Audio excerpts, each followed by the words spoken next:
Good morning or good afternoon, ladies and gentle germs. It's the RR Show, the best show on the internet, coming at you with some glowing green nuclear revenge. So grab your tea, grab your popcorn, and come with me as we get into some juicy revenge stories. Let me start with a little background. Me, 28 male, and my wife, 26 female, married 3 years ago and have been together for 6 years. When we met, I was already in my third year of college for a special branch of a very productive industry. Something like US Army, you go in a different country for a few months, do some really dangerous job, get paid a lot, come back for a few months, and so on. In the beginning, I was going for 6, 8, or even 10 months away in order to promote as fast as possible. Now, I win around 4 years of medium salary in my country in just 3 months. It's a hard job, but I love it. My wife's very supportive, but I always knew it was very hard for her to have this kind of lifestyle. I always tried to spoil her and compensate for my time spent away from her with tons of gifts and trips to exotic places. 2 years ago, when I came home after an extended contract, I had to stay almost 2 months because all flights and borders got shut down during COVID, but got 20% extra salary during this time. She told me she can't take it anymore. She goes crazy alone at home and she has nothing to do. She lost her job during COVID and didn't want to work again after that, which I fully support her because I wanted her to be happy and money was not a problem. I was petrified, and at first I believed she wanted to break up. Then she continued with, "I love you so much and I want you to give me a baby so that I can take care of him and have a little bit of you when you're gone on contracts." After 5 months of hard work with no women in 100k range, making a baby was done very fast and multiple times just to be sure, if you know what I'm talking about. I was nervous for the first month because we always feared we may not be able to make a baby. For the first 4 years, we didn't use any kind of protection except pull-out, and she never got pregnant. But after a few weeks, she wakes me up with a long kiss and a smile on her face, then shows me the test result.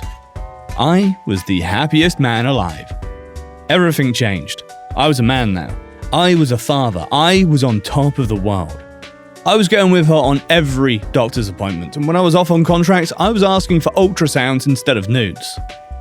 The birth had no complications and everything went amazingly. 1 month later, I go on another contract to make some money that should cover every need for our little baby.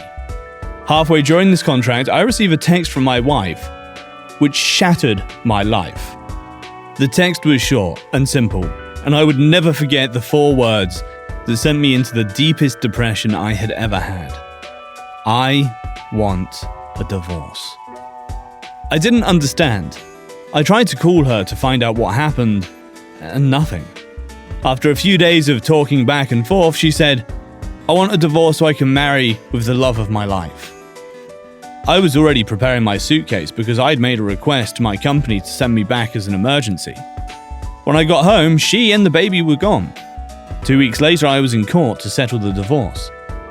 During this, I found out she had a lover for well over 4 years, and she plans to marry him as soon as the divorce is done.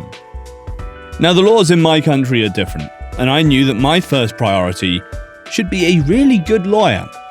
My wife had a really shitty one, and she decided to speak by herself without the help of the lawyer most of the time. Her whole idea was, I am a woman, and he is never home. Well, even if the laws usually favour women in my country, cheating is considered to be a break of the wedding contract. And she wanted to take full custody of our children in order for me to pay child support. I was not letting this happen. I will speak with my lawyer and an accountant. It seems that I only had to pay child support from my base salary. My danger bonus is not included in child support because it's for my life risk and mine alone. And because the company pays less taxes on the danger bonus, I have a lot of them, and my base salary is around 10% of my income. When she found out that she would take almost nothing from child support, I gave her the option of me taking full custody of the child, with a no contact rule, and I will never ask her for child support. She agreed in a second. Basically, she agreed to get out of our lives. We even updated the birth certificate of the child with me as the father and a blank space for the mother. She gave up any kind of claim on the baby. During the trial, her lover was asked to come as a witness. And the idiot agreed. Now, this guy is basically the AliExpress version of Andrew Tate, an alpha man who treats women like shit, and this seems to turn her on. And he's got a pretty good income because he's got a small company. Less than half my salary, but he is always home, and it's still a lot for our country. Now, during the trial, he said they'd been cheating behind my back for 3 years, and that the baby is his, and that she tricked me into making a baby in order for me to not find out about her cheating. He said all of this just to make me feel horrible, I guess, because this is actually kind of illegal. Something to do with alienation and love and some other law terms that my lawyer explained to me. He basically said I knew they were married, but I decided to ruin the marriage. Now, at this point, the child situation was already done, and an agreement was signed. The judge asked my wife if it was true, and she said yes, and ordered a DNA test just to confirm. After the DNA test confirmed what they said, the judge said she will let me cancel the agreement and settle the situation again with my wife now that the child is not biologically mine. I said, "No, Your Honor, this child is mine and I want to keep him." The judge was stunned for a minute but then said, "Well, if the agreement is a valid contract and since you don't want to void it, then Mr. L, you are the father and no one can take that child away from you. In my country, it doesn't matter who the biological parents are. It matters who's the parent on the documents." And since he knew he is the father since the beginning, and did not come to the hospital to declare it, he automatically cancelled all his paternal claims. Sounds stupid, but it makes sense in order to protect the idea of a family, and if a man recognises a fatherless child at the hospital, he should not fear that the biological father will come back in order to protect the value of the family, and encourage people to do a good thing and start a family and things like that. Now the divorce was over. I got my baby and my wife was out of my life. First thing I did was hire 3 babysitters to work 8 hours a day, so my child has 24/7 someone to stay with him. And I have time to prepare my revenge. I started 2 separate companies with the help of an online assistant from India. You can hire them kinda cheap and they do whatever you need online.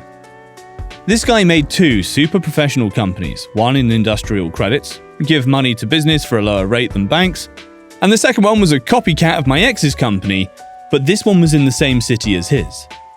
Both were made just for one client, my ex-wife's lover. My assistant started sending tons of ads for my credit company to him. Emails targeted Google, Facebook ads, etc.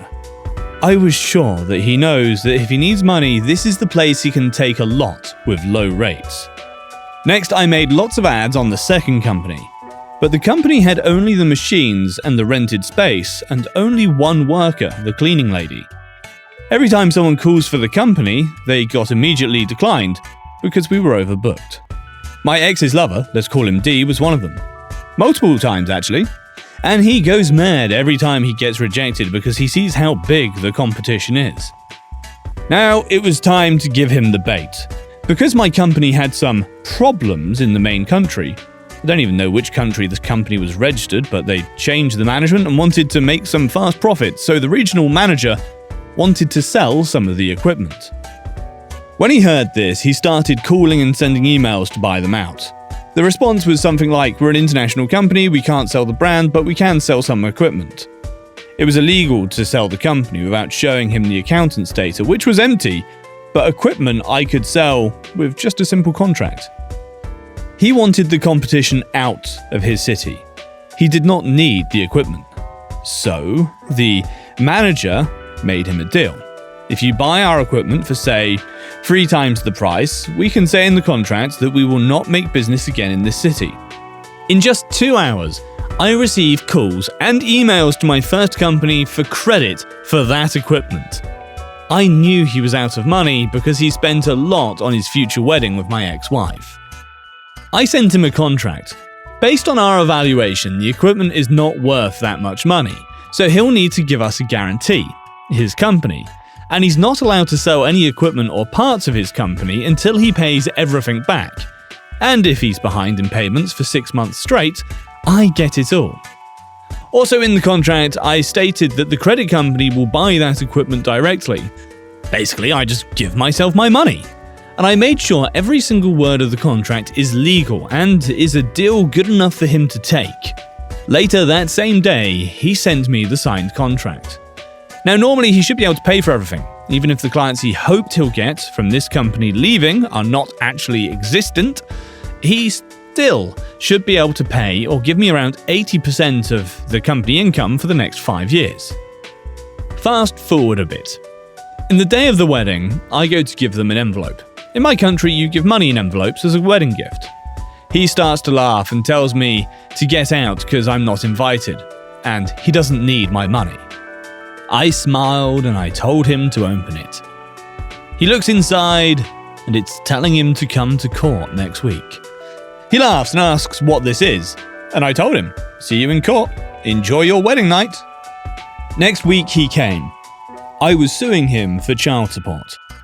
As I said, in my country, if you're aware that you have a child and refuse to go to the hospital to recognize him, you are no longer the father, but you are still forced to pay child support, and is actually an increased rate because you tried to dodge responsibility, like running from a car accident. He did not want to pay, so he tried to say that he wants the child or co-custody, that he is the biological and blood and blah blah blah blah blah. This made me happy because I wanted to drag the trial out as much as possible to drain him of all his money. But I couldn't after the judge saw his declaration during the divorce trial.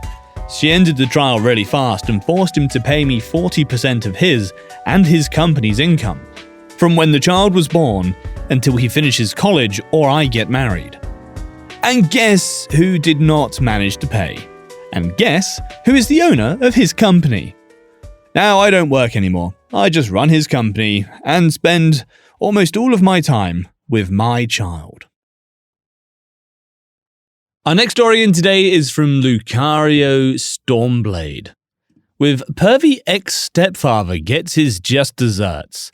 A nuclear revenge tale that took 15 years to pay off. Hey people. This nuclear revenge tale took 15 years to finally resolve, and I couldn't be happier. First, some background is needed to get the setup. My ex-stepfather, I refuse to acknowledge that he married my mother, and since my mother is deceased, I shouldn't have to anymore, is an awful man. My mother married him because she thought I needed a man in my life to help raise me. He was abusive verbally and was just a toxic person all around. Even when my mother and he divorced, he still insisted on trying to see me, and I had to be forced to go see him and his new wife every other weekend. When I moved away from the city he was in, due to me ending up in foster care, I didn't bother looking him up, nor trying to find out if he was even still alive. So when I moved back in 2008, I was kinda surprised to find out he was still alive. Sorry for this lead up, but this is where the foundation of this revenge takes place. When I moved back to the city, I had worked my ass off and bought my first car, a 1992 Buick Regal Custom. I loved that car, and I also loved helping people out, which was easier with a car. Well, my ex-stepdad knew about the car because he'd seen me driving around town, running errands for the local homeless shelter where I volunteered, taking guys to the doctor's office when they didn't want to wait for the bus, stuff like that. And he was a resident at said shelter.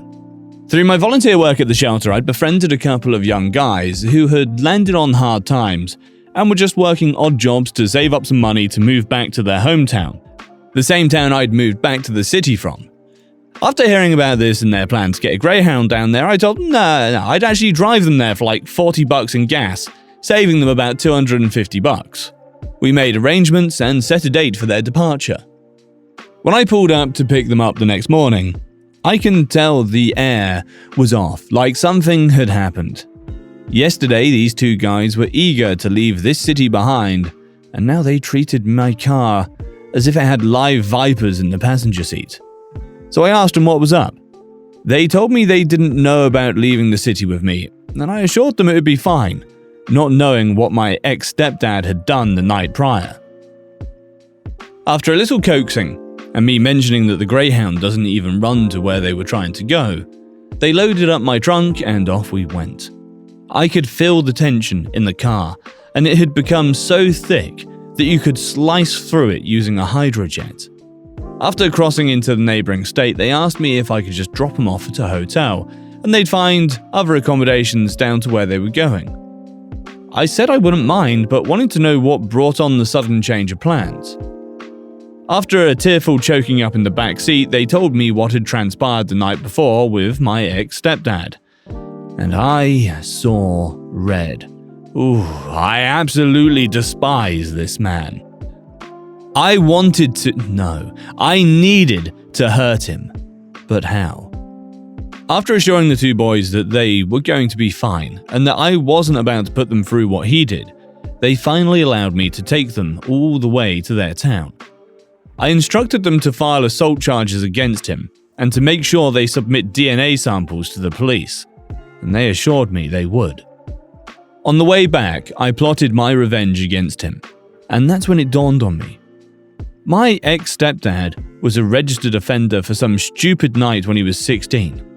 He told me before he was caught urinating on an elementary school swing set as a youth and had to register.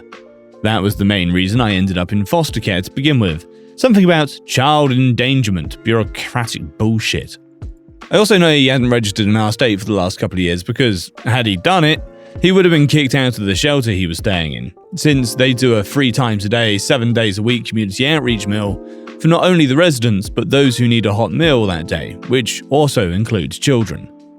So on the way back, I'd informed the office of the admissions staff that they had an offender in their shelter, and if they didn't get him out, I would report the shelter to the police. They had one of those safe spot stickers designating the shelter as a safe space for kids. Did I forget to mention that this shelter also ran a youth summer camp and had a youth correctional facility and a library right next to it? They took action almost immediately, but when they went to evict him, he was nowhere to be seen. He had taken off, not to be seen again.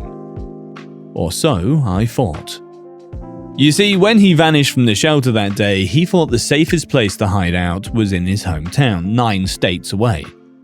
A smarter person would have looked up what his registration entailed, and would have known that fleeing across state lines without informing law enforcement is a felony. And it doesn't just stop at the state one left, but carries over to every state between point of origin and destination. So he racked up a total of 9 felony charges against him for just that little jaunt. Fast forward about 3 months ago, I got a message from the two boys on Facebook asking me for my new number. I give it to them, and am almost immediately put in touch with a county sheriff who had a federal agent in his office asking if I knew where my ex-stepdad was. As I was telling both gentlemen that I didn't have a clue, my Facebook pinged. It was my ex-stepdad's wife telling me to give her husband a chance to reconcile. A quick look on her page reveals that they were together, living in my hometown. And what's more, seriously, future Darwin Award winners here, they were living next door to the school he was caught urinating on all those years ago. I relayed that information to both gentlemen and asked them what charges they had on him. They said they had 2 counts of statutory on him, 3 counts of felony evasion. I mentioned his failure to register, and the day he left my hometown, he had ran to his hometown 9 states away. The county sheriff informed me that he was calling from that county, and he wasn't aware of the failure to register charges, but thanked me for informing him. Ladies and gentlemen, that dirtbag that nearly ruined my life, now trust with other people, and my reputation in my hometown, was finally getting what is owed to him. 25 to life for everything, and isn't eligible for parole for another 17 years if he lives that long. He's better off rotting in the depths of Tartarus for the lives that he ruined.